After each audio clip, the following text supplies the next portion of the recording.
Hello बच्चों, मैं आपका अपना अमित सर आज इश्यू ऑफ शेयर्स की टॉपिक 4 के साथ आपका वेलकम करता हूं। सो टॉपिक 4 में आज का जो हमारा एजेंडा है वो है शेयर फोरफीचर को समझना, रीइश्यू ऑफ शेयर्स को समझना and amount transfer to capital reserve को अंडरस्टैंड करना। ये हमारा आज के एजेंडे में है। ओके, सो आज के एजेंडे में हम ये सब बातें करने वाले हैं। ठीक है, सबसे पहले फोरफीचर का कॉन्सेप्ट समझ लेते हैं। फोरफीचर का मतलब क्या होता है? Cancelling the rights due to non payment. Forfeiture का मतलब क्या होता है? Cancelling the rights due to non payment. तो सबसे पहले फोरफीचर कैसे कर सकते हैं हम? As we know, a company can forfeit shares on non payment of the number of calls. The company before forfeiture must first give clear 14 days. ये 14 days का टाइम पीरियड सबसे पहले नोटिस के तौर पे सर्व करती है to the defaulter shareholder that he shall pay the due amount along with the interest।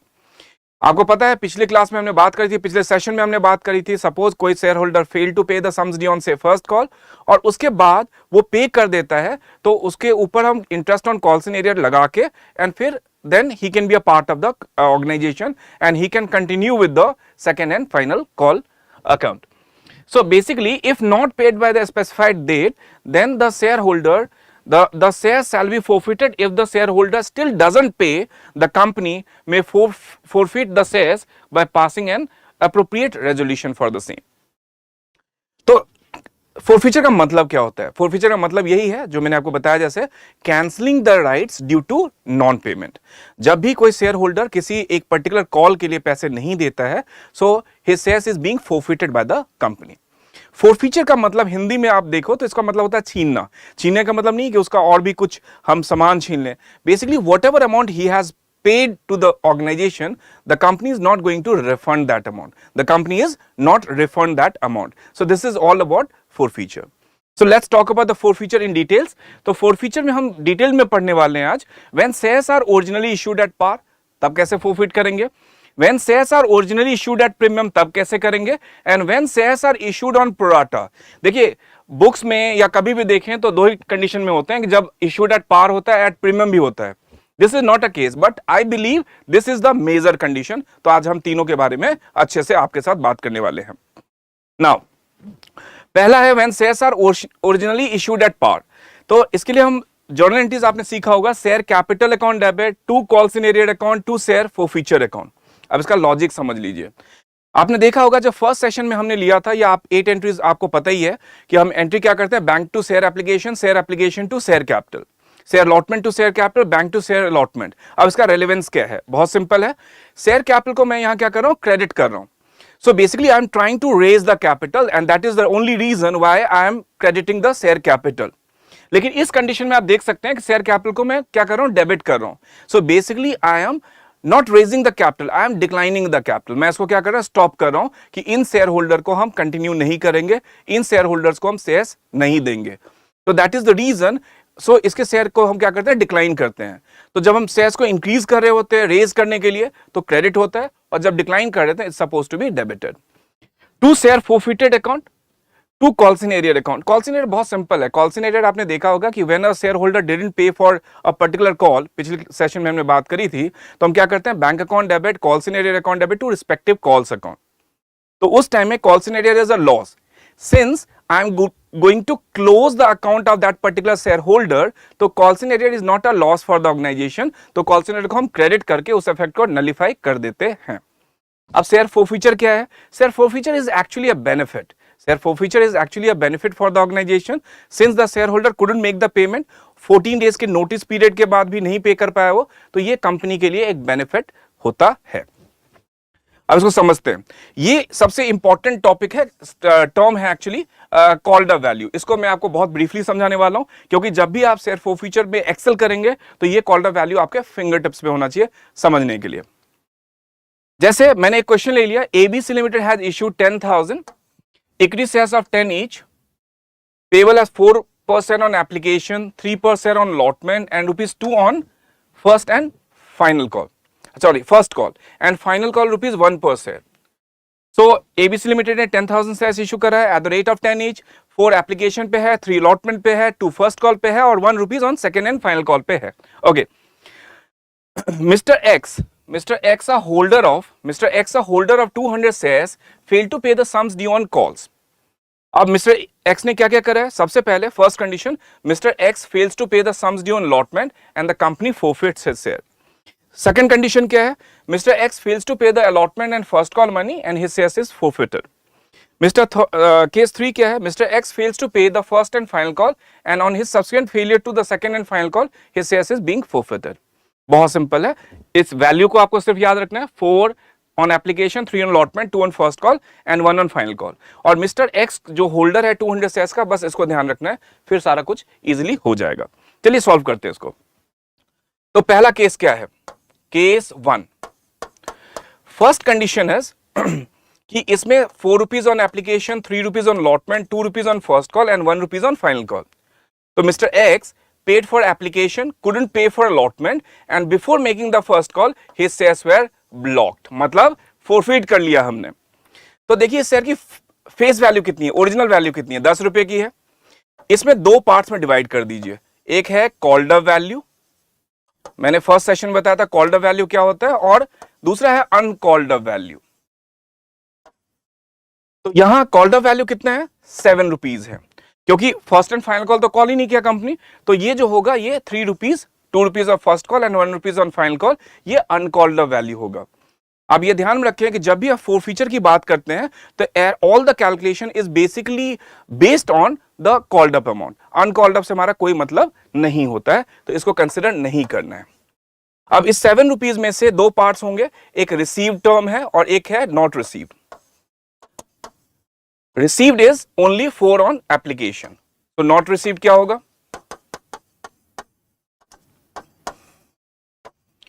Not received क्या होगा? 3 रुपीज.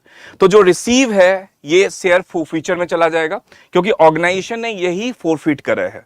ऑर्गेनाइजेशन के पास ये 4 रुपए थे और due to the non payment of the first allotment, यही अमाउंट उसके क्या कर लिए? ऑर्गेनाइजेशन ने फोरफिट कर लिए. तो ये शेयर फोरफीचर में चला जाएगा और ये किस में चला जाएगा? He couldn't make the payment on allotment, तो ये चला जाएगा आपके कॉल्स इन एरियर में. So now the entry should be share capital account debit to share forfeiture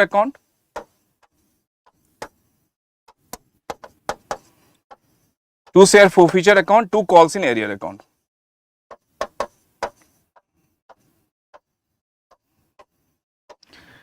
Number of shares forfeited, that is how much? 200 of Mr. X's share. और called up value मैंने बताया, तो called up value यहां कितना है? 7 rupees. तो ये हो जाएगा हमारा 1400 से शेयर कैपिटल डेबिट कर दिया आपने. शेयर फोरफीचर में जो अमाउंट हमें मिला है, तो basically he has only paid for application, so 200 into 4 share forfeiture account में 800 रुपीज हमने यहां कर लिया. कॉल्स इन एरियर की मैं बात करूं तो 200 into he couldn't make the payment on allotment, तो ये 600 रुपीज हमने यहां लिख दिया. ठीक है. नेक्स्ट कंडीशन देखते हैं. कॉल्ड अप पे सिर्फ कॉन्सेंट्रेट करना है आपको. तो केस 2 देखिए, इसमें क्या है? 4 rupees on application, 3 rupees on allotment, 2 rupees on first call and 1 rupees on final call. Mister x paid for application, couldn't pay for allotment, couldn't pay for first call and before making the second and final call his shares were forfeited. तो यहां the face value of share कितना है? 10 rupees का है. इसमें से हम called up का एक बनाते हैं और एक बनाते हैं डिस्टिंक्शन अनकॉल्ड अप वैल्यू का. तो यहां अनकॉल्ड अप क्या है? Definitely second and final call अभी तक हम नहीं करा नहीं है. तो कॉल्ड अप कितना होगा? 4 + 3 + 2 9 रुपीज. इसमें से कंपनी ने रिसीव कितना किया है?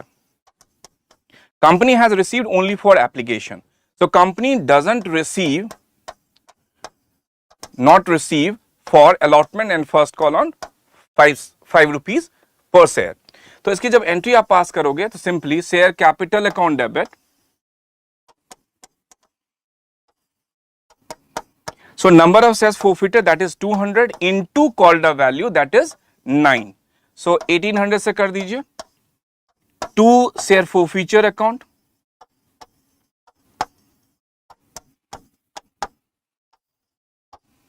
to share forfeiture account that is 200 into 4 rupees 800 to calls in arrear account.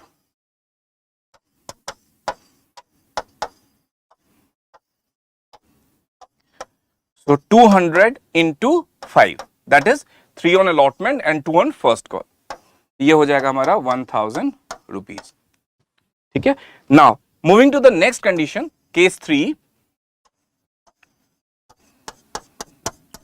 यहां आप देखो 4 rupees on application, 3 rupees on allotment, 2 on first call and 1 on final call. He paid for application, allotment, he couldn't pay for first call and he couldn't pay for final call. तो आपकी जो face value of share 10 रुपए की है, इसमें called up value कितना है और अनकॉल्ड अप वैल्यू कितना है? देखो कॉल्ड अप वैल्यू जो है वो आपका पूरे का पूरा 10 रुपीज है, बिकॉज हमने कंपनी ने फर्स्ट एंड फाइनल कॉल भी करा है, फर्स्ट कॉल भी करा है और final call second and final call भी करा है. So what is the uncalled up value? 0. And again we are not concern with the uncalled up value, इसलिए हम इसको हर टाइम इग्नोर कर रहे हैं. अब इसमें रिसीव्ड वाला पार्ट क्या होगा और नॉट रिसीव्ड वाला पार्ट क्या होगा? रिसीव्ड कितना है? 4 ऑन एप्लीकेशन, 3 ऑन अलॉटमेंट, तो 7 रुपीज रिसीव कर लिया. और नॉट रिसीव वाला पार्ट क्या हो गया? 3 रुपीज हो गया, जिसमें फर्स्ट कॉल का 2 और फाइनल कॉल का 1 रुपया आ गया. So the entry should be share capital account debit to share forfeiture account to calls in arrear account.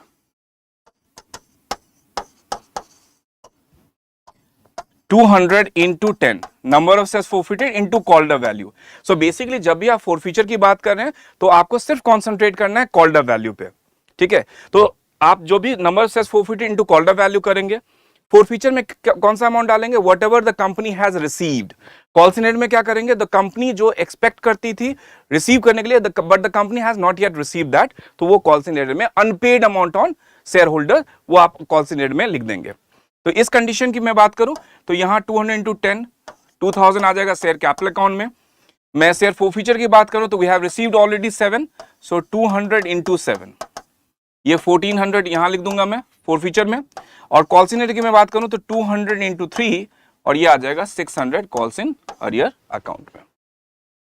I am sure आपको समझ में आ गया होगा. इस तरह से डिवाइड करना है called up, uncalled up. Called up value has to be considered at the time of forfeiture share, forfeiting the shares in the market, right? So ये जो सारा forfeiture का प्रोसेस होगा वो called up value से ही आपको करने की जरूरत होगी. तो ये 3 कंडीशन है, जब भी आप करें इसको जरूर रिवाइज करें. Next, when shares are originally issued at premium and if given with allotment. So इसमें 2 कंडीशंस होते हैं. Suppose if premium is given with allotment, और इसका A पार्ट मैंने बनाया है if allotment money is not received. तो इसके लिए जर्नलिटीज क्या होगी? Share capital account debit, security premium account debit, calls in arrear account debit to share forfeiture account. बहुत सिंपल सा कंडीशन है, बहुत सिंपल सा कंडीशन है, right? Look at my 3 fingers. इसमें आप देख सकते हो जब मैं अलॉटमेंट का ड्यू कर रहा हूं तो मैं क्या करता हूं? Share allotment account debit to share capital to security premium. Can I repeat? Share allotment account debit to share capital to security premium. लेकिन जब मुझे पैसे नहीं मिलते and I am going to forfeit the shares, I am talking on behalf of the company, तो this entry should be reversed. पहले आपने क्या किया है? शेयर अलॉटमेंट अकाउंट को डेबिट करा है, शेयर कैपिटल को क्रेडिट करा है, सिक्योरिटी प्रीमियम को क्रेडिट करा है.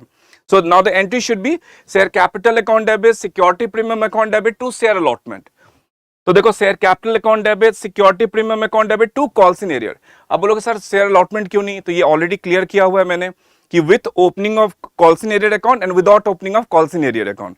तो जब भी हम with opening of calls in arrear account करते हैं तो जो पर्टिकुलर कॉल का नाम है उसको रिप्लेस कर देते हैं with the term calls in arrear, right? तो इसलिए हमने यहां कॉल्स इन एरियर कर दिया. And whatever amount we have received on application, so to share forfeiture करके उसको हमने यहां लिख दिया. So this is a very easy way to understand.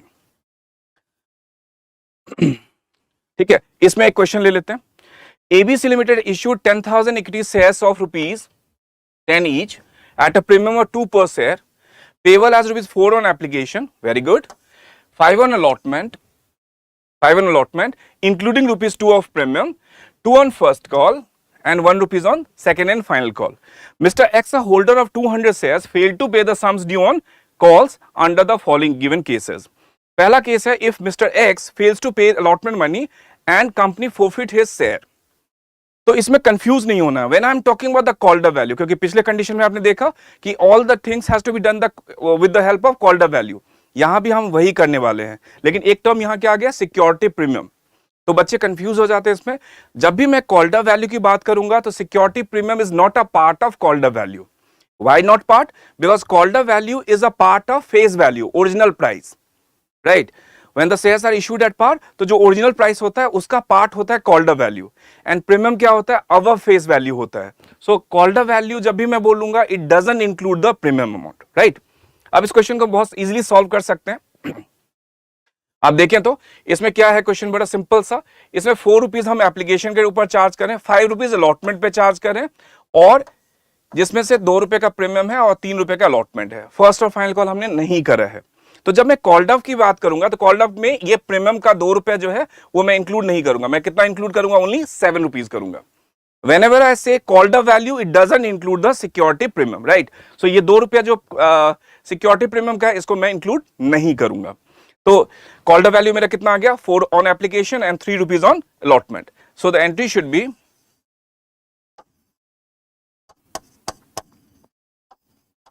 Share capital account debit, security premium account debit,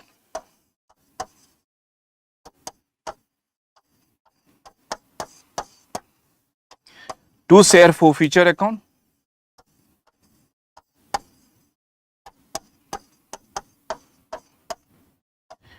to calls in arrear account.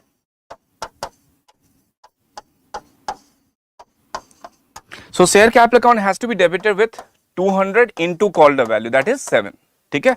सो ये हो जाएगा आपका शेयर कैपिटल अकाउंट डेबिट 1400 से। सिक्योरिटी प्रीमियम की मैं बात करूं तो 200 into 2, so that should be how much, 400। Forfeiture की मैं बात करूं तो 200 into this amount, because we have only received application का, so 200 into 4 ये हो जाएगा 800। एंड कॉल्सिनेटर की बात करूंगा तो 200 इंक्लूडिंग अलॉटमेंट का value, so that should be 1000। I am sure ये समझ में आ गया होगा आपको। शेयर कैपिटल के अकाउंट डेबिट कर लिया मैंने, number of shares forfeited into called up value. When I से कॉल्ड अप वैल्यू तो प्रीमियम आपको इंक्लूड नहीं करना है, राइट।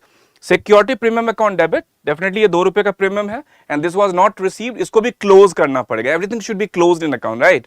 तो सिक्योरिटी प्रीमियम जब हमने इश्यू करने के टाइम करा था, मतलब अलॉटमेंट के टाइम करा था, तो security premium was considered as an income for the organisation, and that is the reason कि why at along with the allotment money security premium account is being credited. इसलिए हमने एंट्री क्या pass करी थी, share allotment account debit to share capital account to security premium account. Share capital, everything has a logic. Share allotment को हमने क्या क्यों करा था, क्योंकि share allotment was a basically we are expecting the share allotment, so that was considered as an asset for us. Share capital को क्यों करा था, because we are trying to raise the capital by making the allotment. Security premium को हमने क्या करा था, because this is an additional income earning by the organisation. तो सिक्योरिटी प्रीमियम को जो हमने क्रेडिट करा था, now this need to be cancelled. Why? Because we haven't received the money for this. Suppose इसके पैसे मिल जाते हैं तो इसका मतलब है कि bank account debit to securities premium हमने करा होता, तो इसके लिए हमारे पास ऑलरेडी सिक्योरिटी प्रीमियम के पैसे आ जाते हैं, ठीक है। Bank account debit to share allotment करेंगे विच इंक्लूड अलॉटमेंट का value as well as the security premium का वैल्यू, तो वो हम एंट्री करके उसको नलीफाई कर देंगे। सपोज ये नहीं मिलेगा तो this has to be cancelled by cancelled anyway, तो इसलिए हमने सिक्योरिटी प्रीमियम को यहाँ डेबिट करके उसको कैंसिल आउट करा है। At the time of allotment हमने उसको क्रेडिट किया था, और नलीफाई करने के लिए eight the time of forfeiture उसको हमने डेबिट करके कैंसिल आउट कर दिया। तो ये पहला कंडीशन था हमारा कि when premium is given with allotment and if the allotment money is not received. लेकिन रिसीव हो जाएगा तो क्या करेंगे, डेफिनेटली इसके लिए भी केस है, बात करते हैं। इसके लिए भी सेकंड कंडीशन मैंने लिया है, जैसे ये देखिए, and if allotment money is received, तो अलॉटमेंट मनी रिसीव होगा तो बिल्कुल पार जैसे इशू फॉरफीचर एट पार जैसे करते हैं वैसे ही करना है आपने। Share capital account debit to calls in arrear account to share forfeiture account, वही share capital account should be debited with number of shares forfeited into called up value, to calls in arrear account to number of shares forfeited into amount not received, to share forfeiture account number of shares forfeited into amount received. Calls in arrear में amount not received, forfeiture में amount received. Let's take a question on this. जैसे ये बिल्कुल same question लिया मैंने जो पहले हमने लिया था, बस इसमें थोड़ा सा डिफरेंट करने की कोशिश करी है। इसमें भी सेम चीज है, 10,000 इक्विटी शेयर्स इशू करा, 10 रुपए का करा, 4 रुपीज एप्लीकेशन पे चार्ज किया हमने, 5 अलॉटमेंट पे इंक्लूडिंग प्रीमियम है अपना 2 रुपए का, ₹2 फर्स्ट कॉल का है, ₹1 फाइनल कॉल का है, ये सारी चीजें वही है जो हमने लिया है, बट डिफरेंट क्या है?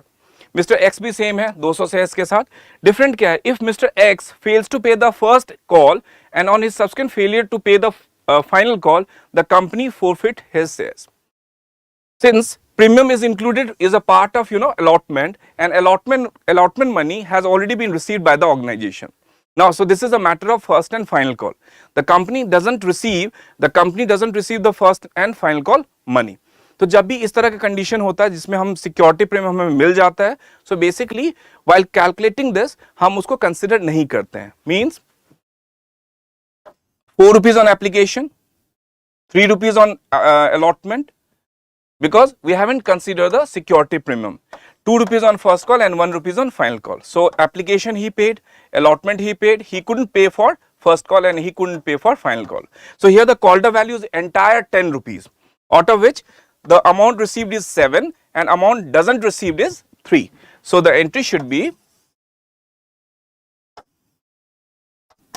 share capital account debit to share forfeiture account,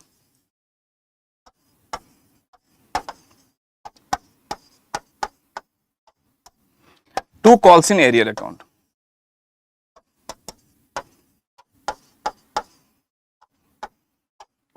So the formula is simple, number of shares forfeited into called value. So 200 into ₹10. So that should be ₹2,000. Number of shares forfeited into the amount received, that is 7, 1400. And number of shares forfeited into amount not received, that is 3. So it should be 600. I'm sure ये समझ में आ गया होगा आपको. तो first वाले condition में क्या था कि प्रीमियम के पैसे अलॉटमेंट के साथ था और premium didn't receive by the organisation. Similarly यहां भी premium is included with allotment but the allotment money has received, so that is the reason कि सिक्योरिटी प्रीमियम की ऑलरेडी एडजस्टमेंट हो चुकी थी, तो इसलिए हमने यहां उसको फॉरफीचर वाली एंट्री में कंसिडर नहीं किया. Now moving to the next, when shares are issued on pro rata, this is the very good question. ABC Limited has issued 50,000 shares of ₹10 each. Payable as 4 on application, 3 on allotment, 2 on first call, 1 on second and final call. 60,000 shares, application were received and pro rata allotment was made. Mr. X, a holder of 2,500 shares, failed to pay the allotment money and his shares were immediately forfeited. अब इसमें थोड़ा सा आपको calculation करना पड़ेगा. जो मैंने पिछली क्लास में आपको प्रोराटा करने के टाइम एक वर्किंग नोट समझाई थी, वो वर्किंग नोट यहां भी आपको करना पड़ेगा. बेसिक चीज देख लेते हैं. बेसिक चीज ये है कि 60,000 शेयर्स के ऊपर हमें एप्लीकेशन मिला है, राइट, और 60,000 शेयर्स के ऊपर ₹4 करके we have received. I mean the organisation has received for 60,000 into 4, but organisation has given the rights confirmation to the shareholders for 50,000 shares. It means the organization have a surplus amount of on 10,000 shares at the rate of 4. It means 40,000. ये कहाँ use होगा ये मैं आपको बताता हूँ. उसके बाद सिंपल है कि आपको वही वाला फॉर्मूला फॉलो करना पड़ेगा जहां हम कैलकुलेट करते थे शेयर अप्लाइड फॉर और शेयर्स अलॉटेड. और मैंने आपको बताया था ये कहाँ अप्लाई आप कर सकते हो. तो जब भी प्रोराटा का कंडीशन होगा and if the share holder fails to pay the sums due allotment, तो ये वाला आपको वर्किंग नोट्स करके दिखाना है. तो देखो 60,000 के लिए इसने अप्लाई करा, इसको मिला कितना 50,000. सो it means those who applied for 6 they have got 5. तो इसने 2,500 के लिए इसको मिला था, अलॉट किया गया था, तो it means he was applied for x. तो x की वैल्यू निकालेंगे तो ये सिंपली आपका आ जाएगा कि he was applied for 3,000 shares. अब इसका हम सरप्लस निकाल लेते हैं एक बार. Surplus is quite simple. मैंने बताया था आपको share applied for that is 3,000 minus shares allotted that is 2,500 into application money. It means he was applied for 3,000 shares but he was allotted only 2,500. It means the 500 shares जो हमारे को extra मिला है into 4, ये 2,000 rupees company के ऊपर इसका surplus है. Now at the time of allotment, on 2,500 shares and at the time of allotment we are charging ₹3. So at the rate of 3, we are expecting 7,500 rupees, in which the surplus need to be adjusted. So what is the surplus amount? This is the amount, 2,000. So it means the net unpaid amount, net calls in arrear is 5,500. So this is the net unpaid amount. ठीक है? Why it is different? मैं आपको बताता हूं क्यों different है ये. इसके लिए हम करेंगे entry share capital account debit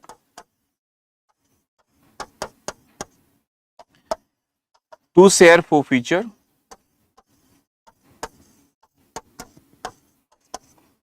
to calls in arrear account.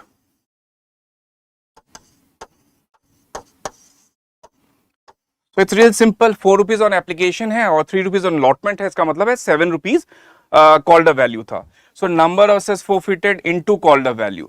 So number of cess forfeited was 2,500 and called a value is 7, right? तो number of cess forfeited हमारा कितना है 2,500 है और called a value कितना है हमारा simply ये called a value हमारे का 7. तो 2,500 into 7 will give you how much 17,500. Calls in arrear अभी हमने निकाल लिया 5,500 का, तो ये हो गया. सो बहुत सिंपल है. शेयर कैपिटल अकाउंट को आप डेबिट करते हो और इसका लॉजिक बड़ा सिंपल है. Share capital account debit to paid amount to unpaid amount. Now share capital account is being debited with the called up value. So share capital account debit with the called up value into number of shares to paid amount that goes to the share forfeiture to unpaid amount that goes to the calls in arrear account. लेकिन इस condition में थोड़ा different होता है. पहले हमने क्या करा था शेयर forfeiture के लिए number of shares forfeited into called up value. लेकिन इस कंडीशन में जब ये प्रोराटा पे होगा and if he fail to pay the sums due on allotment and his shares is immediately forfeited, तो आपको शेयर forfeiture का अमाउंट निकालने के दो तरीके होंगे. या तो आप ऐसा कर सकते हो कि ये टोटल अमाउंट कितना है 17,500 और इसमें से 5,500 सब्ट्रैक्ट करके यहां वैल्यू आप कर दो 12,000 का.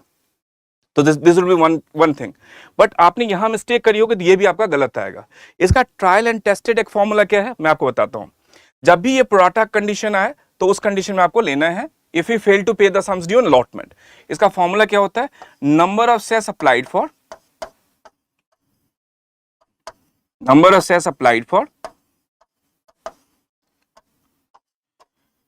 Into application money.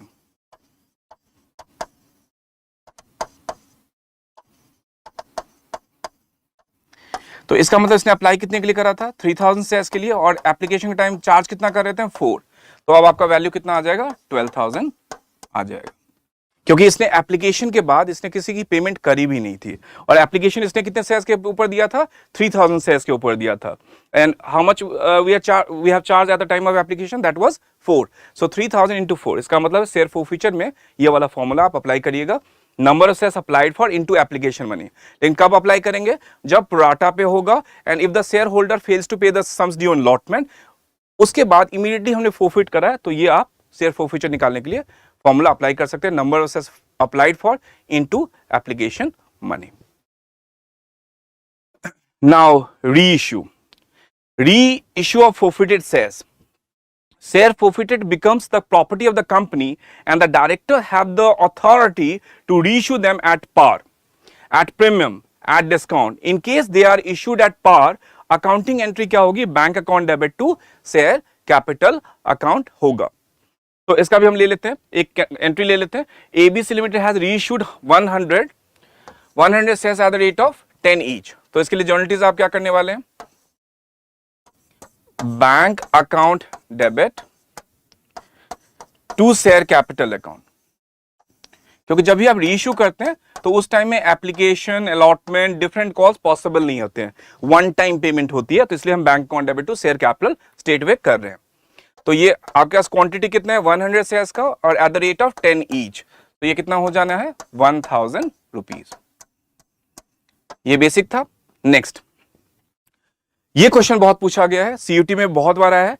In case they are issued at a discount, the discount cannot exceed amount that had been received on forfeited shares. सबसे पहले जैसे डिस्काउंट वर्ड आता है तो आप कंफ्यूज हो जाते हो क्योंकि सेक्शन 53 कहता है ऑफ द कंपनीज एक्ट 2013 कि शेयर्स को हम डिस्काउंट में कर ही नहीं सकते और यहां दिया हुआ है डिस्काउंट. राइट डिस्काउंट में कर ही नहीं सकते फिर डिस्काउंट दिया होता है. What does it mean? It means the concession, the rebate you offer to the new shareholders, और वो आपने कहा कैसे कर सकते हो, तो जो पुराने होल्डर से आपने जो शेयर फोरफिट करा था वो जो अवेलेबिलिटी है दैट इज कंसीडर। तो उसमें मैक्सिमम डिस्काउंट कितना दे सकते हो आप? So whatever you have collected from the old shareholder, the entire amount can be given as a rebate, concession, discount to the new shareholder. तो ये question 100% 1 mark के लिए पूछा जाएगा। In case they are issued at a discount, the discount can not exceed the amount that had been received on forfeited shares from the old share holders.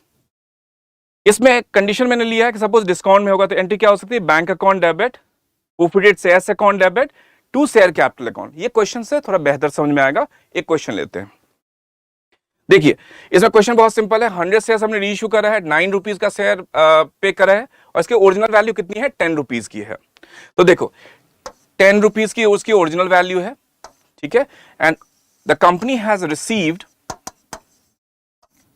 9 rupees. तो इसका मतलब shortage कितनी की है, शॉर्टेज कितनी की है, तो शॉर्टेज द डिफरेंस, इसमें से कंपनी को ये मिल चुका है, इसका मतलब शॉर्टेज कितना होगा, 1 रुपीज का होगा। This shortage is considered as a discount, this shortage is considered as a discount and this discount can be fulfilled through the share forfeiture. This discount can be fulfilled through the share forfeiture. देखो we are expecting, the company is expecting 10 rupees to be received from the new shareholder also, but the company has received actually 9 rupees only. So it means the company find there is a shortage of 1 rupees. ये shortage को क्या company कह सकती है, discount, और discount की fulfil कहां से होती है, शेयर forfeiture अकाउंट से। So what entry will you pass for the same? Bank account debit, whatever receive with, जो भी आपको रिसीव हुआ है, तो बैंक अकाउंट डेबिट कितने से कर हो गया, 100 into 9, राइट। सो ये हो जाएगा 900 रुपीज से। जो शॉर्टेज है that can be fulfil through the share forfeiture, तो share forfeiture account debit and there is a shortage of 1 rupees, so 100 into 1 will give you how much, 100 rupees to share capital account.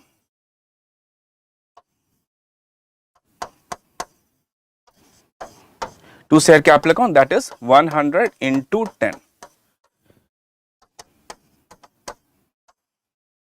All right. So now moving to the next. If the forfeited shares are reissued at a price higher than that paid up, the excess is credited to securities premium account.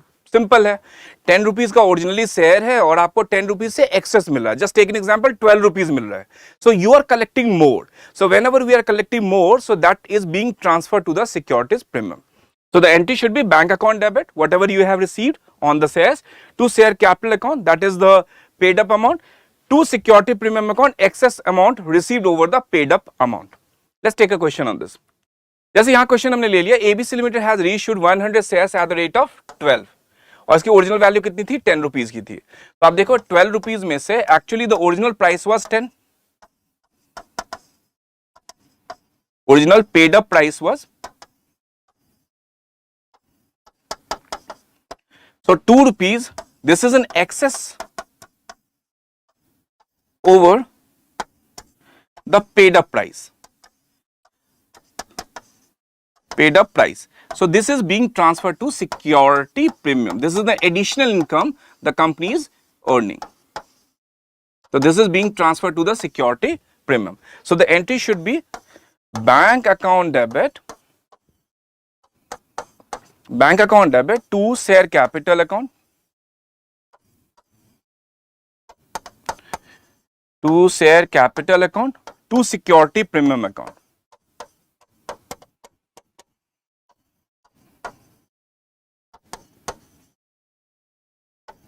So bank account should be debited with number of shares and to amount received, that is 12 rupees.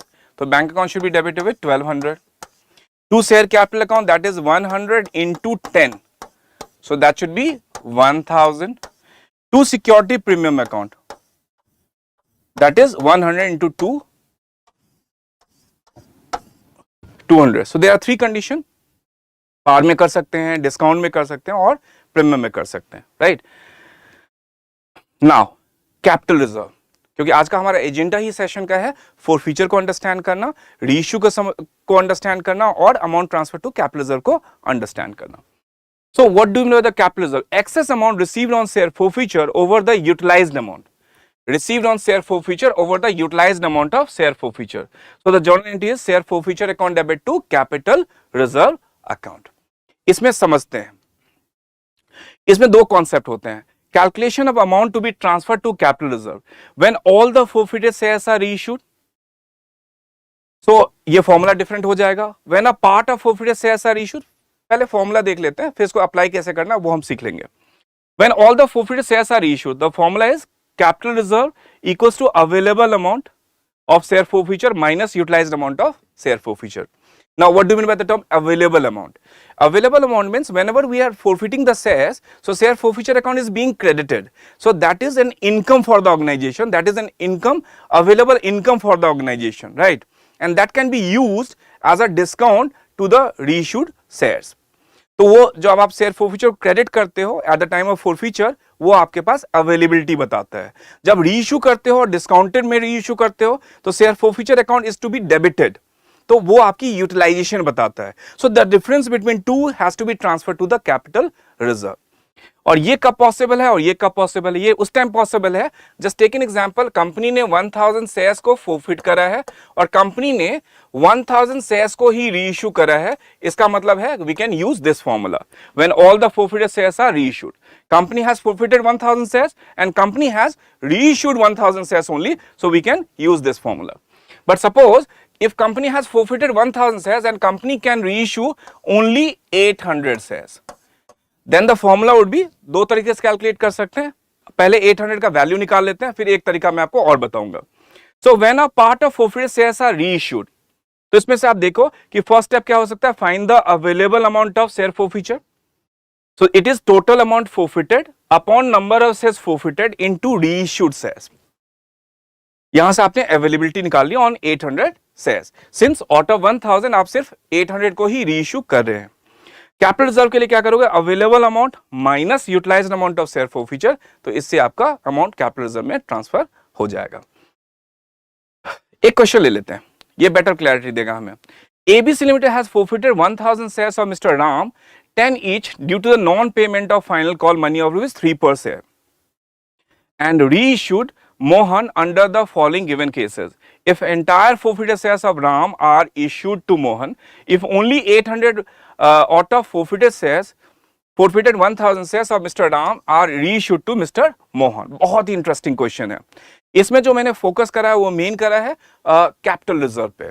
देखो share forfeiture के लिए common in all cases क्या हो जाएगा, बहुत simple है कि 10 rupees का शेयर है, इसमें से 3 रुपीज की हमें पेमेंट नहीं मिली है. So the entry should be share capital account debit, share capital account debit, that is number of shares forfeited into called up value. So what is the number of shares? Number of shares is 1000. So 1000 into 10. So it should be how much? 10,000. ठीक है. To share forfeiture account.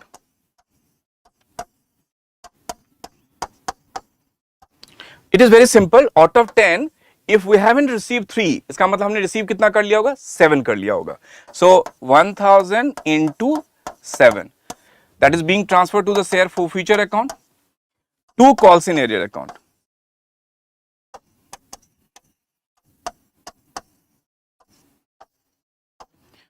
So that is 1000 into 3. So it is being transferred to the capital reserve account. अब reissue करते हैं. तो अभी हमने forfeit कितना करा है, 1000 शेयर्स करा है, लेकिन रीइश्यू कितना करने वाले हैं, पहले कंडीशन में 1000 करने वाले हैं एंड दूसरे कंडीशन में हम 800 करने वाले हैं. Don't get confuse. यहाँ नंबर ऑफ जो शेयर्स है सॉरी दिया हुआ है, नहीं भी दिया हो, कभी कभी ये होता है कि यहाँ 1000 शेयर्स जितना हमने फॉरफिट करा वो गिवन ना हो, तो यहाँ भी आपको हिंट के तौर पे इन्होंने दिया हुआ है, तो we can take that value. अब रीइश्यू करते हैं, तो सबसे पहले हम सारे शेयर्स को, इंटायर शेयर को, राम को रीइश्यू कर देते हैं, पहला कंडीशन.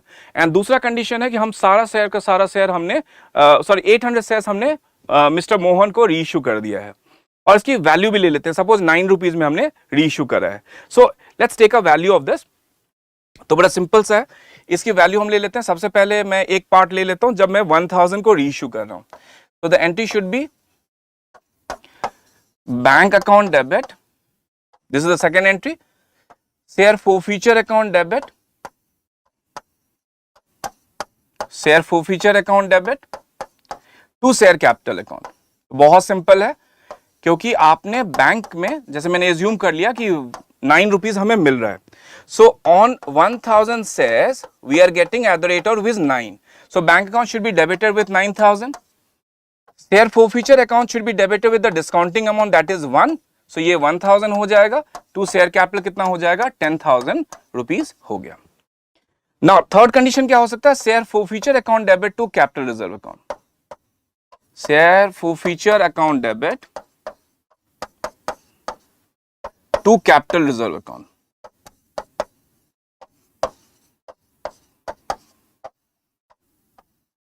तो इसका कैसे करोगे? बहुत सिंपल है. When all the forfeited shares are reissued, अभी मैंने समझाया. तो देखो आपने forfeiture में अवेलेबिलिटी कितनी की है? 7000 की. ठीक है, 7000 की. और आपने यूटिलाइज कितना कर दिया? अवेलेबिलिटी का मतलब forfeiture के टाइम जो आपने ये वैल्यू ली है, यूटिलाइज कितना कर लिया हमने? 1000. तो basically the difference amount, that is 6000, should be transferred to the capital reserve. I hope you understand. तो ये वाली एंट्री होगी. तो ये एंट्री तो कॉमन इन ऑल केसेस होनी है. सेकेंड एंट्री, जब मैं सिर्फ 800 शेयर्स को री इश्यू कर रहा हूं, उसका देखते हैं. तो उस कंडीशन में मैंने क्या करना है? Simple, bank account debit, share forfeiture account debit,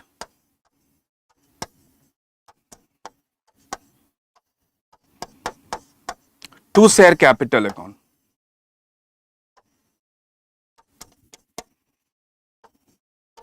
So bank account should be debited with, it's real simple, 800 into 9.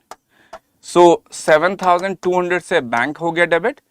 Share forfeiture account should be debited with 800 into 1. So that should be 800.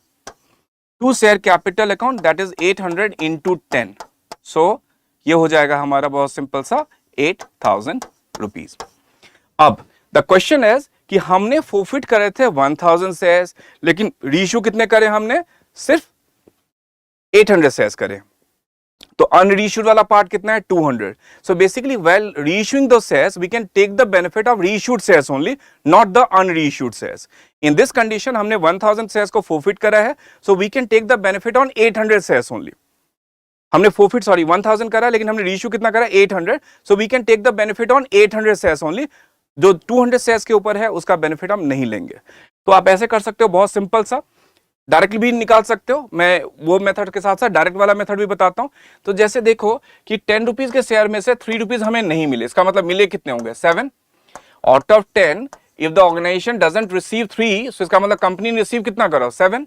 And since we are reissuing only 800 shares, so we can take the benefit on 800 shares only. So on 800 shares at the rate of 7 हमने कितना, हमारे पास availability है 5600 के. So this is the available amount. ठीक है. और उसमें से आपके पास जो ये शेयर फॉरफीचर में आपने यूज कर लिया है, ये 800 सब्ट्रैक्ट कर दो, तो जो भी वैल्यू बचेगी that would be your answer. So it means the 4800 is the amount which is being transferred to the capital reserve. तो इस वाले कंडीशन में एंट्री होगा share forfeiture account debit, share forfeiture account debit to capital reserve account.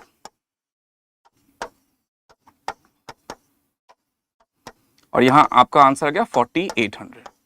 Capital reserve एक बार हम और भी फॉर्मूले में जाके डिस्कस कर लेते हैं. ये देखिए, ये हम फॉर्मूले में चल जाते हैं. When all the forfeited shares are reissued, तो पहला कंडीशन हमने जो कंडीशन लिया था वो बहुत सिंपल था. आप देखो कंडीशन बहुत सिंपल है कि हमारे पास जो अवेलेबिलिटी है 7000 की है और यूटिलाइज हमने कितना कर लिया? 1000. तो it is being transfer to the capital reserve. लेकिन दूसरा कंडीशन जो था उसमें हम फॉर्मूला लगाते हैं. अवेलेबल अमाउंट के लिए मैंने फॉर्मूला क्या बताया? Total amount forfeited. So what is the total amount forfeited? Total amount forfeited was just a minute. Yeah, total amount forfeited was 7000. 7000 was the forfeited amount upon number of shares forfeited. So that was 1000. So per unit there is an availability of 7, and since you are going to reissue only 800 shares, so for you the available amount would be 5600. तो इससे भी निकालोगे वही है, थोड़ा organised है. Total amount forfeited upon number of shares forfeited into reissued shares. This is the way how you can calculate the available amount. अब ये आपके पास अवेलेबिलिटी आ गई. अब कैपिटल रिजर्व निकालने के लिए हमने क्या करना है, available amount of share forfeiture minus utilise, तो हमने कितना करा था utilise 800, this is the I am talking about the second case, it means 4800 is being transferred to the capital reserve. I am sure आपको समझ में आया होगा। तो thank you so much, I wish you all the best. इसको एक बार अच्छे से रिवाइज करके then you can start your practice, definitely it will help you, right. Forfeiture में जैसे मैंने बताया कॉल्ड अप को देखना है, रीइश्यू में डिस्काउंट को देखना है, और amount transfer to these are the गुरु मंथ। फॉरफीचर में called up value, again I repeat, reissue में आपको डिस्काउंटिंग का देखना है, डिस्काउंटिंग मतलब शेयर फॉरफीचर का ही अमाउंट जो हम यूज करते हैं, और amount transfer to capital reserve में when all the forfeited shares are issued and when a part of forfeited shares are issued, तो बिल्कुल अच्छा हो जाएगा। So thank you so much, all the best.